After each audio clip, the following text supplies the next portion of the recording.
Шымкент қаласының кәсіпкерлер палатасында кәсіпкерлердің құқықтарын қорғау және сыбайлас жемқорлыққа қарсы іс-қимыл жөніндегі кеңестің отырысы өтті.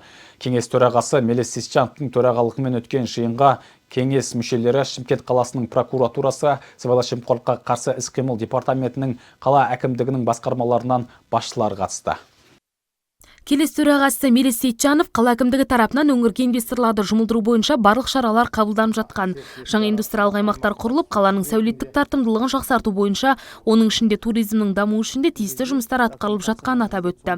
Соның дәлел ретінде Шымкент қаласында алғаш рет әйгілі Coca-Cola бренді және қаланың инвестициялық тартымдылығына оң әсер ететін халықаралық деңгейдегі басқа да компаниялардың зауыттары ашылуда. Кеңес отырысында Шымкент қаласы прокуратура басқармасының бастығы Бақытжан Байғозиев баяндама жасады. Бүгінгі күн тәртібіндегі мәселе өте күрделі. Өйткені арнайы экономикалық аймақты құрудың ең басты мақсаты ол өңірді жедел дамыту, тиімділігі жоғары, оның ішінде жоғары технологиялық және бәсекеге қабілетті өндірістерді құру болып табылады.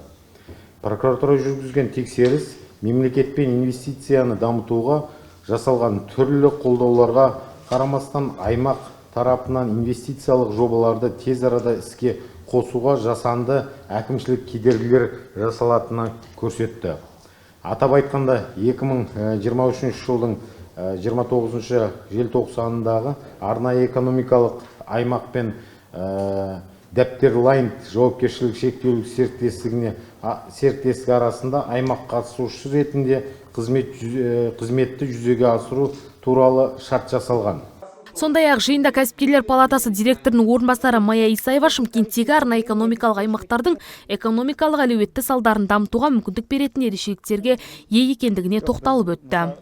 В 2022 году для исполнения поручений президента страны было... 2022 жылы мемлекет басшысының тапсырмасы аясында арнайы экономикалық аймақтарды дамыту жөніндегі жол картасы бекітілді. Қазіргі таңда бұл отандық арнайы экономикалық аймақ дамыту жөніндегі басты стратегиялық құжат, ол барлық мүдделі тараптың жұмысын экономикалық аймақтардың жұмысын жүйелеуге және шоғырландыруға мүмкіндік береді. Айта кетейік, Шымкенттегі оңтүстік арнайы экономикалық аймақтар еліміздегі табысты арнайы экономикалық аймақтардың бірі саналуда. Аймақтағы инвестиция көлемі 60 миллиард теңге, өндіріс көлемі 156,4 миллиард теңгені құрауда. Бюджеттің бір теңгесіне 7,4 теңге инвестиция құйылған. Оған қоса арнайы экономикалық аймақтардың қатысушылары салық кодексіне сәйкес салық превенцияларын қолдануда. Осы мәселелерді талқылау қорытындысы бойынша кеңес мүшелері мынандай ұсыныстарды қабылдады. Шымкент қаласының прокуратурасына кәсіпкерлердің құқықтарын бұзуға жол берген лауазымды тұлғаларды жауапкершілікке тарту мәселесін қарастыру ұсынылсын. Кәсіпкерлер палатасы прокуратурамен және кәсіпкерлік басқармасымен бірге кәсіпкерлерге инвестициялық жобаларды уақытылы іске асыру жөнінде жан-жақты қолдау көрсетілу туралы ұсыныстарын айтты. Қарлығаш Байгөбек, Нұржан Сейдазимов, Нұрлан Алтынбеков, Әділет ақпарат.